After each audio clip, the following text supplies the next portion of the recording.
But we are finding for some students, they quite like the freedom and they're going off and doing what we're asking them to do or what they need to do, and that they've actually got more time with the mentor. So how can we utilize that time when they're having a Zoom call or working on next steps in their project, and yeah, how can we leverage that for good? Yeah, great. Thanks, Megan. Nice to see you. Okay, what about Mia? Good morning, everybody. My name is Mia. I work at Stanford American School in Hong Kong. I'm in Hong Kong at the moment. I'm the school counselor and I work mainly with elementary school children. My aim is to get some ideas of how to connect with the children. I usually support them around emotional regulation, and currently I'm checking in with individuals that I know have trouble with that. Yeah. But some children are just more prone to connecting, and other children seem to not. It's not that easy to get them to commit to a session or to a quick check-in. So I'm hoping to get some advice. Mm-hmm. Great. Okay. Thank you so much, Mia. Patty?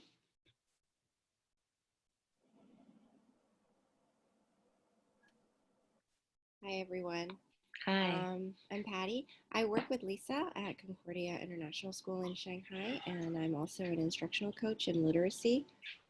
So just like Lisa mentioned, our teachers are, they have a high workload right now. There are struggles with the internet, especially for the teachers and students who are in Shanghai.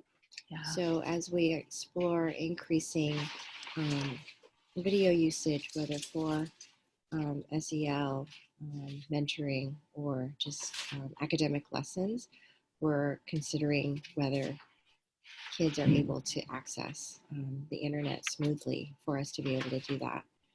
And tough. then, you know, with all the other questions that are on the chat, you know, how large that group should be. Our teachers are scattered around the world right now, so we're working with multiple time zones.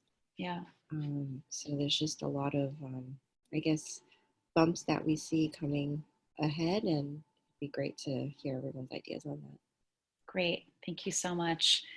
And then lastly, Renee. Hi, my name is Renee Brossman. I'm school counselor at Yaocheng International School of Shanghai, and I am here in Shanghai.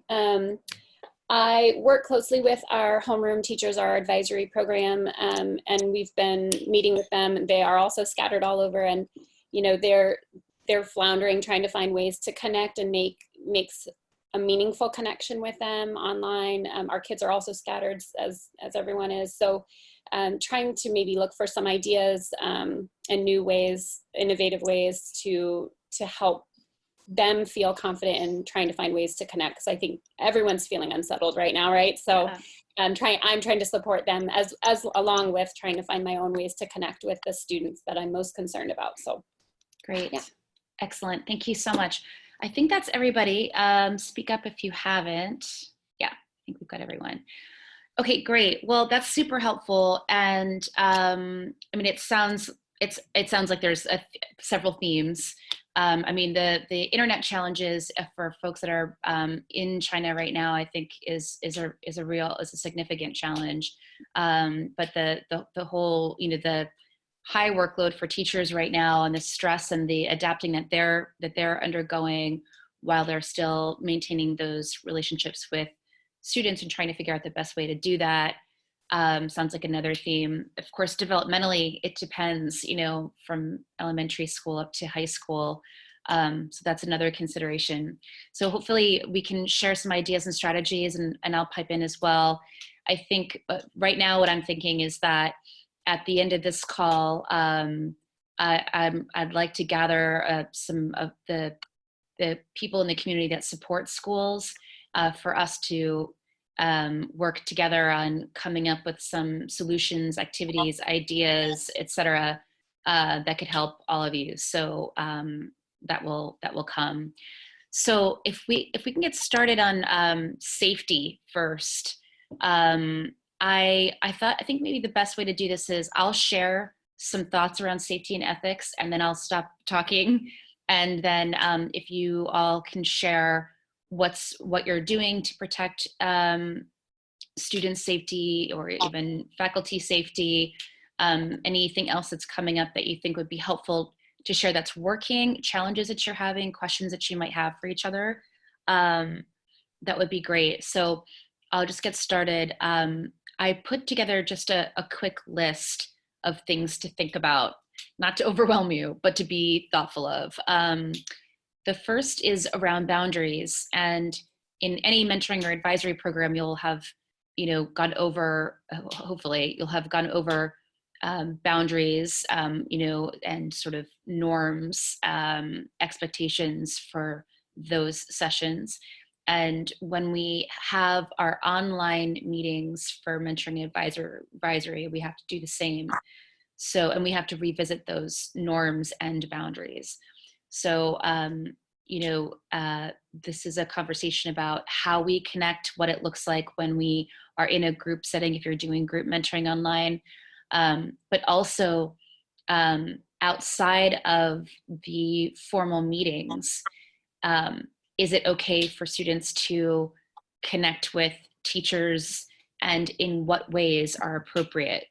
So when and where is it okay to connect? There's this idea of digital consent. Some programs are recording their mentoring sessions, which I would highly recommend. But of course, there's the consent and confidentiality and privacy issue around that. So if you are recording conversations, you want to be clear with parents and with students about where those recordings are being stored, how long you're going to hold on to those recordings, and why you're recording them.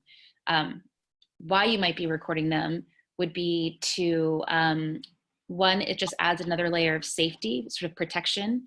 Sorry, just looking here. Okay, yeah, for protection for both teachers and students, but also it can be helpful to get additional support. So let's say you are mentoring a group of 5 middle school students at a time, and you're struggling with trying to think of ways that, to connect and to manage that group. You, in theory, could share some of that recording with your colleagues to get feedback. So that would be a reason to record those conversations. Other things to think about is just keeping parents in the loop. Sometimes when you have online mentoring or advisory sessions, in some ways, kids might not open up as much, and in other ways, they might open up more.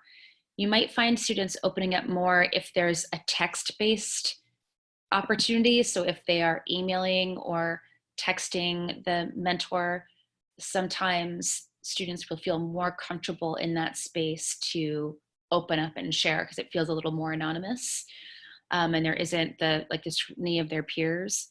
And so we have to be thoughtful about what that means. We need to be thinking about, we need to kind of revisit what happens if they disclose something. Who do we share that with? If it's asynchronous, if they send us a text while we're sleeping, we need to make sure that parents have this in writing, that it's not a reasonable expectation unfortunately, for us to respond in the middle of the night if there's a crisis. And so where should they go? Who should they talk to? Those sorts of things. Returning back to school. So when this is over and we all go back to school, hopefully sooner than later, you want to make sure that you're having conversations with students and parents about what rules still apply and what rules might change when they come back. So if it's okay to communicate with a mentor in a particular way while we're doing the online thing, is it still okay to communicate that way while they're in school? And then, yeah, just thinking about your own online presence. If students are online, this might be more for the middle school and high school students. You know, making sure that your privacy settings are up to date on your Instagram or Facebook or whatever it might be, and being thoughtful about boundaries. So those are just some things to think about. So let me throw it back to the group here. What are questions or solutions, strategies, experiences that are coming up that you think would be helpful to share with the group?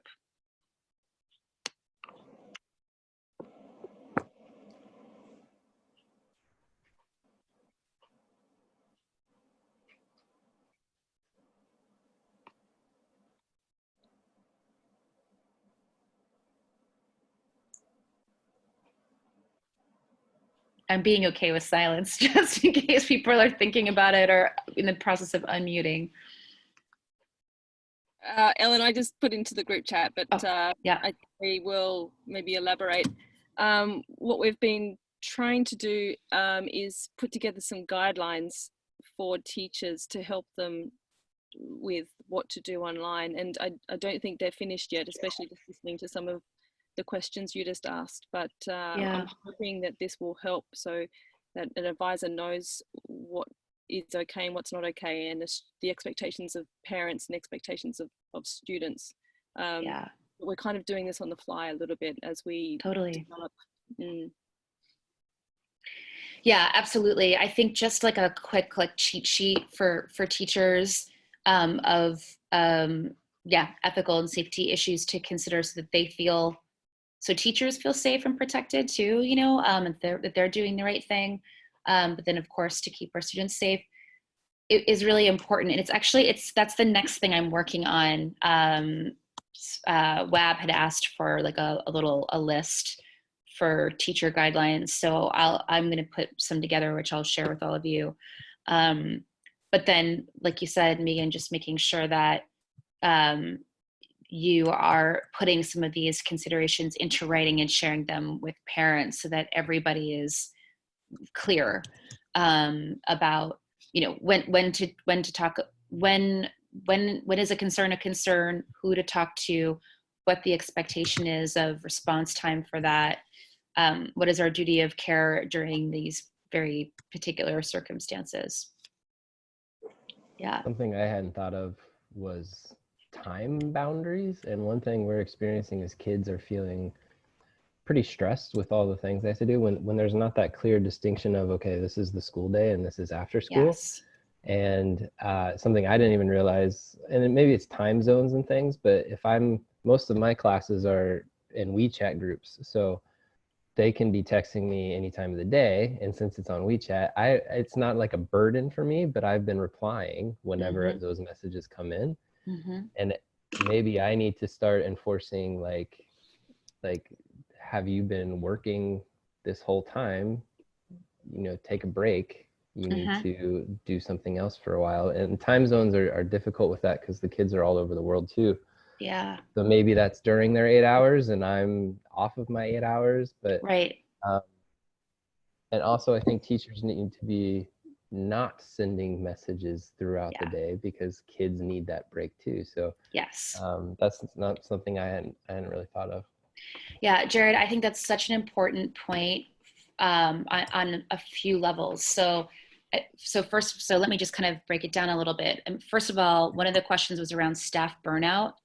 So when we feel like we have to respond at any point, that's not sustainable. I mean, if schools are going to be closed through the end of March, like that is not sustainable, right? So first of all, protecting our own mental health and our stamina for all of this, teachers need to create their own boundaries that you are going to respond between these hours in this particular time zone.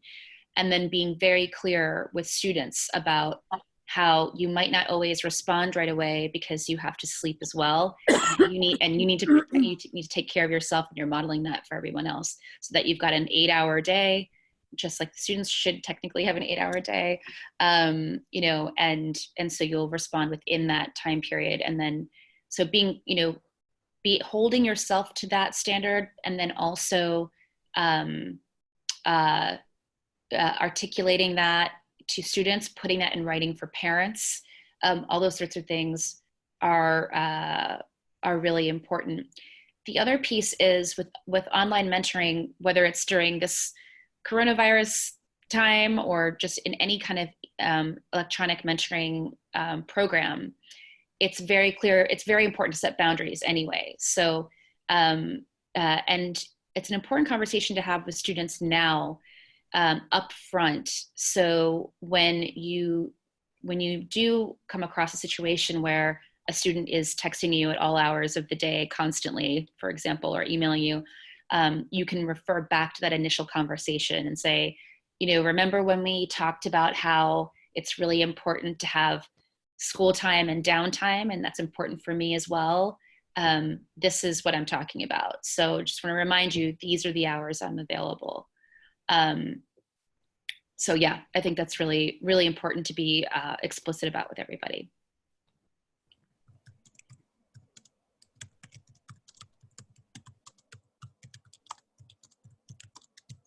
Anything else around safety? I'm looking at the chat box.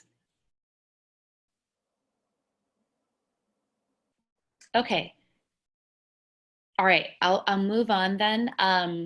But if anything else comes up around safety or child safeguarding or anything like that, you can put it down into this box.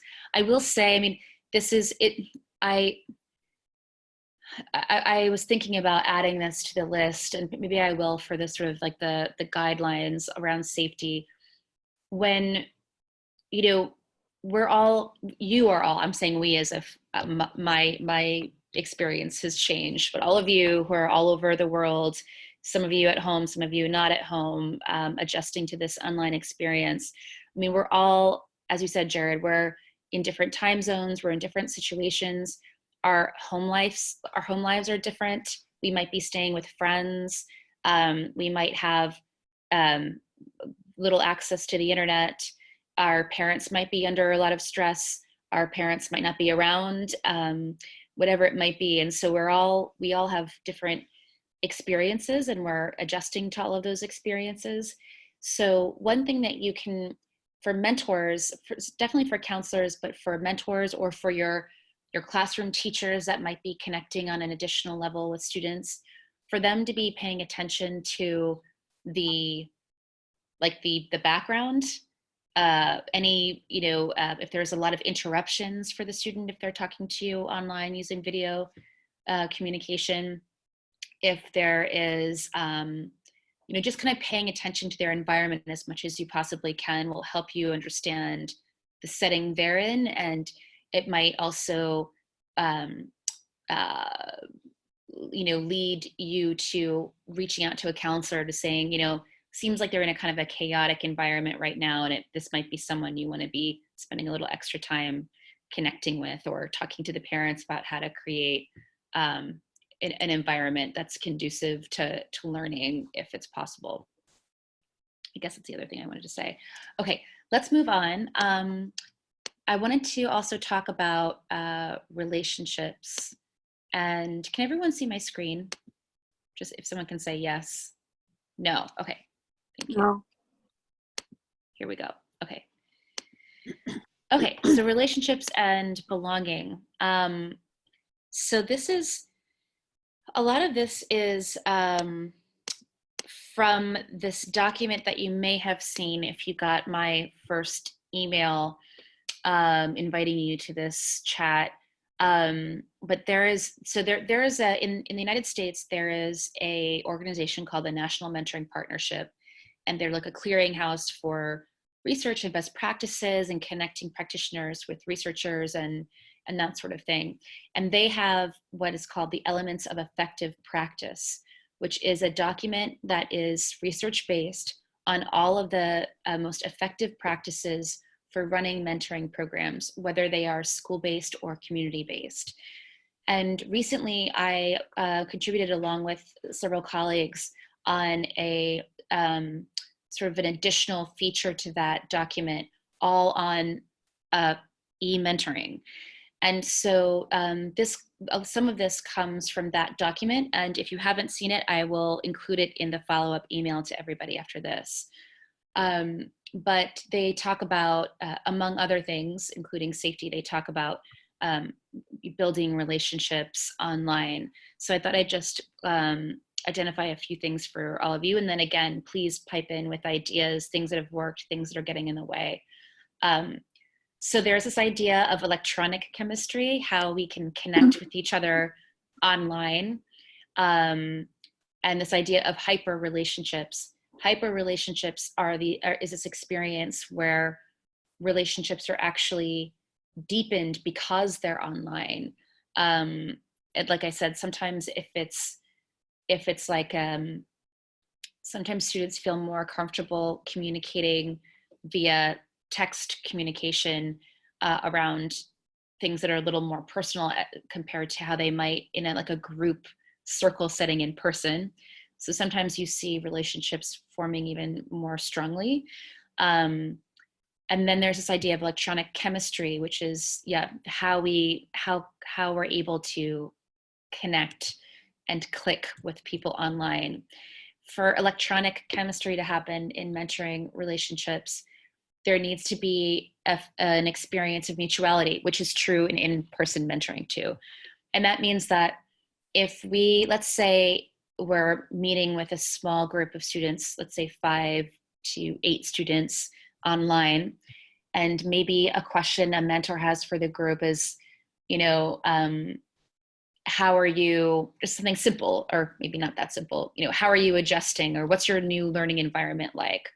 That you're asking the students to share what their learning environment is like. You should also share what your new learning experience has been like. What is your setting for teaching right now, and how has that adjustment gone? So it helps people feel like they're having a shared experience with their mentor, and it helps people feel like they can trust their mentor. But that mutuality is really important. Finding fun things to do online, fun games. You can use things like Padlet or a private Pinterest page or something like that, where you can share images of where you are in the world, or things like that can just kind of reduce some stress, increase some playfulness, which can help folks feel connected and bonded. And then you want to find ways of bringing in your personality to the conversations. So that's an electronic chemistry. That's what electronic chemistry is. With text-based communication, this is really important to share with your colleagues, is if you are emailing or WeChatting through text, you want to be very careful about using sarcasm. Sarcasm and tone are very hard to decipher through words. So be careful of miscommunication and misinterpretation. If there does seem to be a miscommunication that happens, you want to clear that up right away. I want to sound like an old person talking about the internet to young people, but this is where emojis and GIFs are actually quite helpful in clearing up the tone that we want to, or being explicit about the tone we're trying to bring into those conversations. So that's another thing to think about. Then there's this idea of creating a social presence. So that social presence is the idea of making your online presence feeling like it's an in-person presence. So again, using emojis is helpful. If you're texting, using comments like, okay, those kinds of things help to express that you are listening and paying attention to the conversation that's happening online.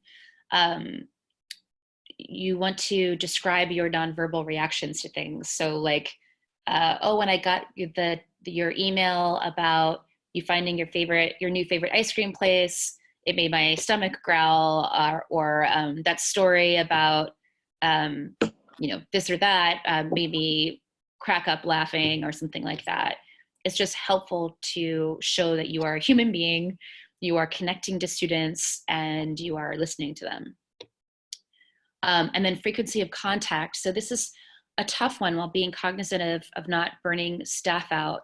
I think if you are bringing your mentoring or advisory program online, meeting once a week in groups or in smaller pairs or trios is important. So I would say once a week is ideal, but in between those times, mentors and advisors can still stay connected to their students without taking up a ton of their time by just like a quick email that just says like, I hope your day went well today, or if you saw something funny that's appropriate to share with students, you can just send a group email to your advisory group saying this cracked me up, thought you might want to laugh for your day, or something like that. Those are like little simple ways to let your students know that you are thinking about them and that you're giving them the feeling that you're consistently there, while not having to take up a ton of your time every single day as mentors and advisors.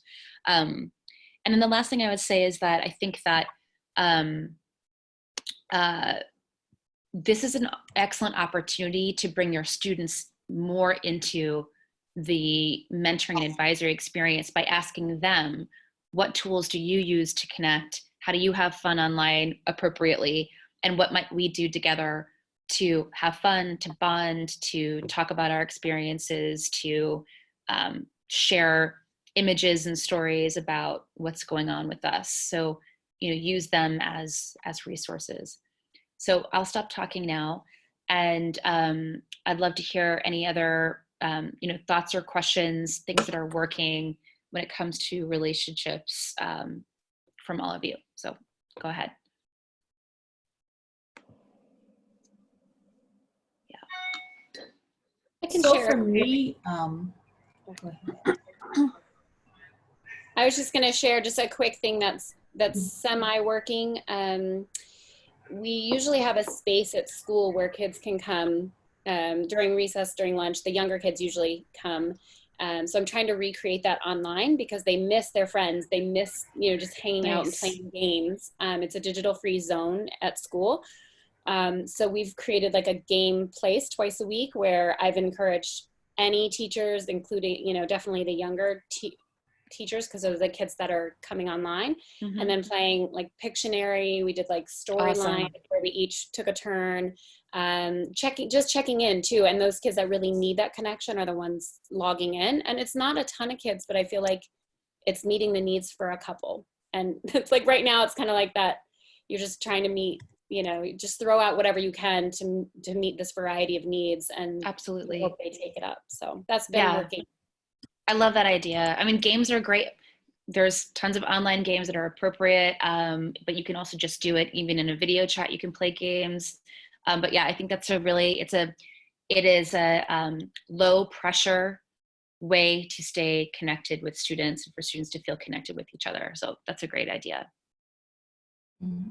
Yeah. So one of the things that I'm doing with my kiddos is we always start our meetings with a class discussion. And I think the kids really enjoy that and hearing from their peers and hearing from me as well. For example, the last one that we talked about was, what is your favorite place in your house? Since we're all pretty much confined, and to hear some of their responses was really entertaining. I love it. I love it. That's perfect. And that's great. Again, it's like that mutual sharing. I think like I want to stress this, that while this is a stressful time, and it's an uncertain time and it requires a lot of adaptability, one of the positives is that we are having a shared experience. And so finding ways to have conversations, like you said, like your favorite place in your house while you're feeling confined right now, is a great way to bond over a shared experience. And that will serve as a great strength even when you guys come back to your physical campuses. Yeah. What else?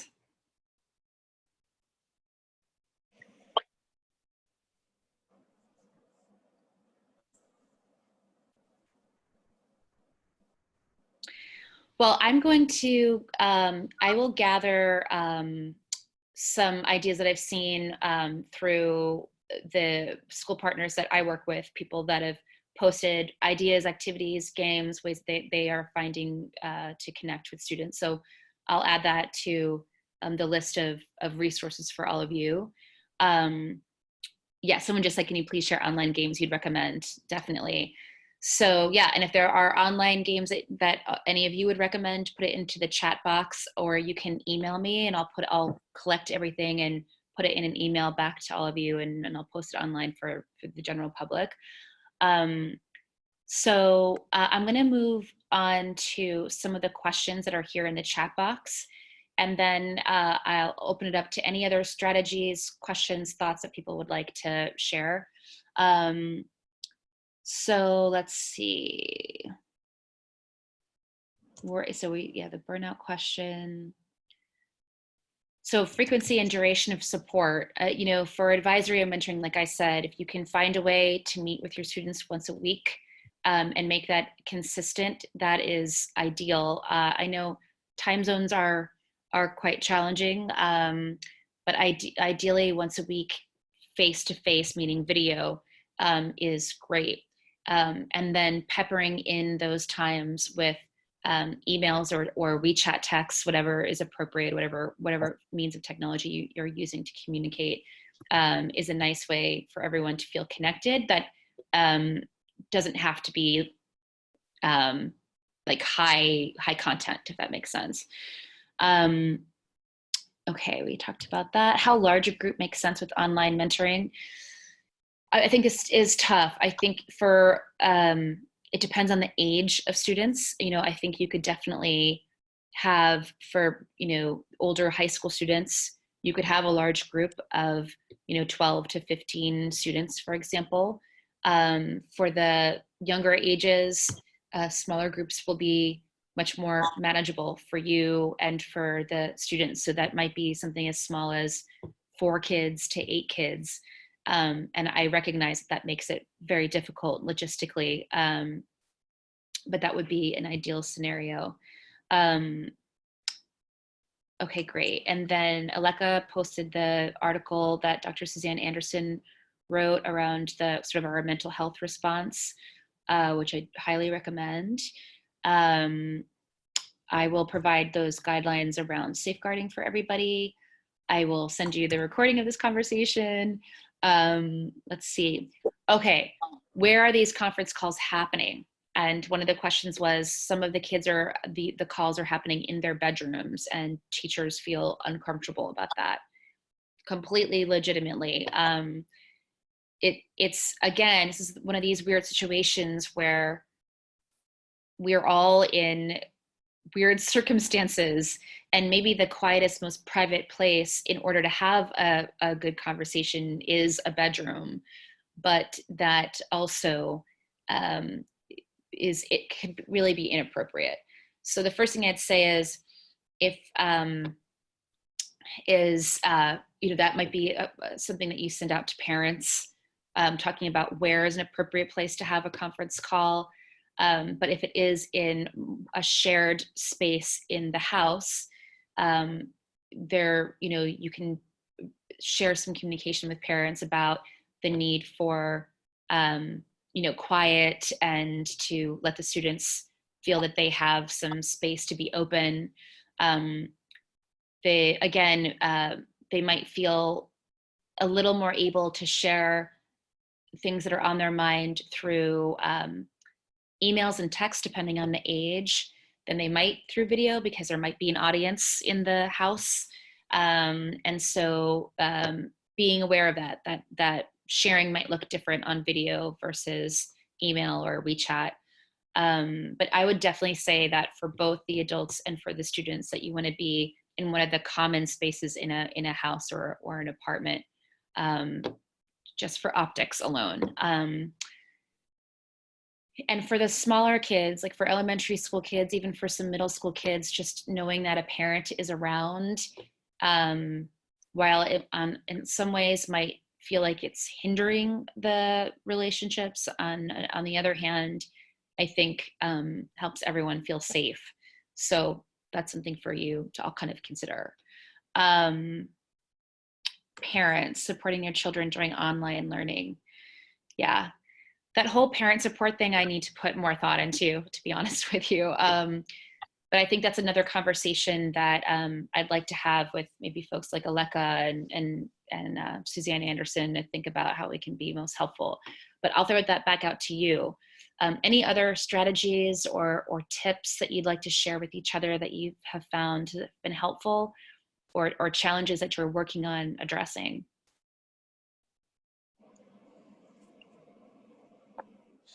Hi. Hi. I found it challenging to work in my home. I have a 6-year-old, so I'm helping him with his online learning. And I think that you bring up some good points about, all of my conference calls are done in bedroom because my apartment's really small, and that's the only place that I can be alone or just have any quiet in the house. So I just wanted to share that's my challenge. And so hopefully I'll just be more cognizant of that. I think that you bring up some really good points about, I teach high school students as well, and having conference calls while in my bedroom. Yeah. So. It's a tough one. And I'm not saying don't do it at all, but if that is your only option, then you want to think about what's behind you, like just thinking about trying to make window. That. Yeah, exactly. Like not your like clothes drying behind you or, something like that. Yeah. So just thinking about what the background looks like, and also just to protect your own privacy, if there's like personal stuff behind you, pictures that you don't want other people to see, or, stuff that you want to have a boundary about, that's just something to be thoughtful of. And it might be something that the school needs to articulate to parents to say, look, we're in a very unique situation, and sometimes the best learning space are our rooms, but these are the things that need to happen for all of us to feel safe. And so be thoughtful about that. But the more we can be explicit about what's actually happening, the safer we all are, and the less miscommunication and challenges we're going to have with each other. So better to be more explicit. So can I just share? Go ahead. I was just going to share. So my background, we use Zoom and Microsoft Teams. And Zoom has this nice virtual background. If you guys want to learn, it's just a little cool thing next to your stop video. There's an arrow, and if you click on that, it says choose virtual backgrounds. My middle school kids were freaking out, and that was like our whole thing, is just picking different backgrounds. So that's kind of nice. And then Teams has a blur your background function, so we have like kids and this staff just blur what's going on, and so you can't really tell where you're at, and that can be helpful. I love that. That's Thank really you. Cool. Great tip. Thank you so much. That's awesome.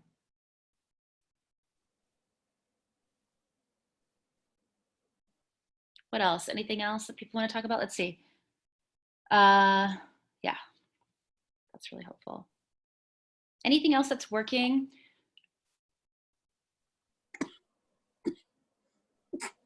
Then I have a question for you. I've had a few conversations with schools right now in this interesting experience that we're all having about unexpected positives. So speaking of BCIS and the ID8 program, I was speaking with a BCIS faculty member, and for their ID8 program, which is the project-based learning pathway that students have,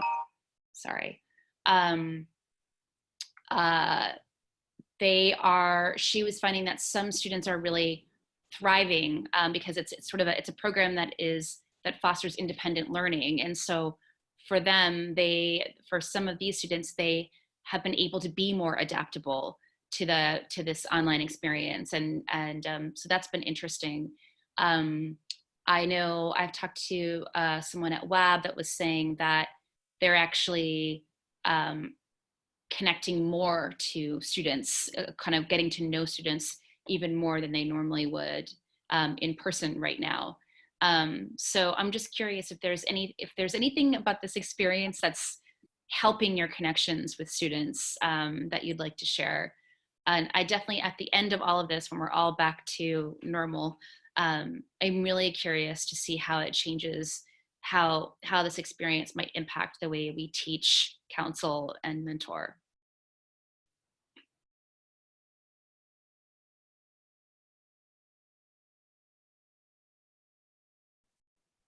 I think if nothing else, it is a shared experience. So I think when we come back, there'll be that acknowledging, you know, kind of what we've all gone through and validating each person's unique experience through it. And that although we might have experienced it in different ways and had different emotions about it, it's still like this thing that we all experienced together, and now we're back, and Yes. how can we kind of honor that? Yeah. And finding unique ways to do that. And we've already been talking, even though we don't have a date of when that will happen, of how can we, you know, you can't just come back and pretend it's all back to normal at all. So how do we support our kids and making sure they get to share their story about it? Great. Yeah, I think that's so important, and I hope all schools do that, is create the space and time to reflect on this experience and how to make that transition. Yeah. For me, I think that most of my students are still actively in freak out mode. Yeah. And so maybe hopefully within the next couple of weeks that, you know, things will be able to, well, begin to settle down for them so that they can maybe enjoy the experience. And for those of my students who are more introverted, you know, they're really adapting well. They are participating more. And so for those students, I think they may grieve a little bit when we actually have to return to school, and they have to, well, they're put back in that environment that is kind of uncomfortable for them at the moment. Yeah. Yeah. Great point. Definitely. Yeah. Well, that makes me think of, so Dr. Suzanne Anderson and I were talking about, you know, responding to schools and trying to be helpful. And one of the things that the two of us will be talking about tomorrow is what Nova has learned through, I mean, this is going to sound like a crazy connection, but what Nova has learned about crisis response after major gun violence shootings at schools in the United States, when schools have had to be shut down for weeks after a gun violence incident, and how to help people stay connected and for people that are freaking out right now and still are, you know, need that routine and are feeling very unsettled. The most effective approaches to helping people feel as at ease as possible. So we're going to be talking about that and trying to find the connections, if there's anything that we can learn from those experiences to share with schools. So that's another conversation that we'll be putting up on a conference call, you know, open to people. Any other thoughts or questions that you want to share?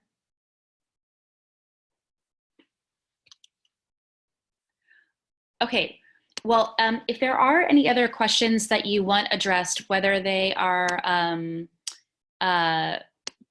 you know, around mentoring or just in general, please feel free to email me. Like I said, we're a bunch of us are all trying to be as helpful as possible to all of you, and you know, we feel like we're in this together, and this is our community, and so we want to be super helpful. So please send your questions, or, you know, I'm on Twitter, Aleka's on Twitter. You know, you can find us on Facebook and LinkedIn, and but, you know, please feel free to communicate with us and ask us for help.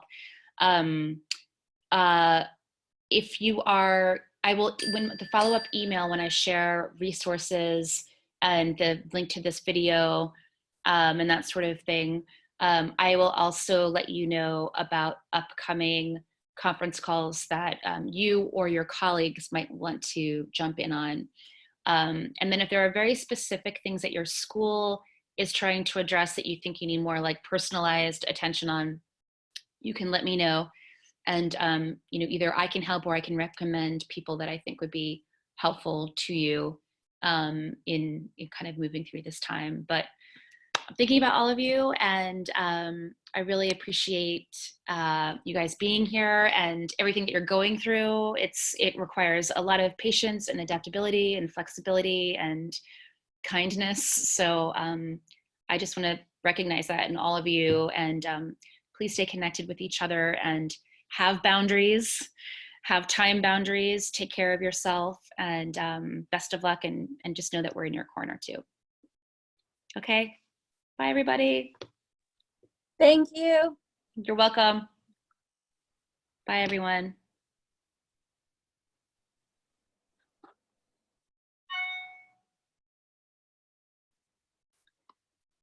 Aleka, yes, I do. You have a little bit of time? Yeah, Okay. just give me a second. Hi, I've got like 5 minutes. Okay. Hi. Hi. Hi. That was lovely. And I know it's unfair to jump on the end of something that you prepared for, now need to process and digest and all that No, stuff. it's totally fine. It's awesome.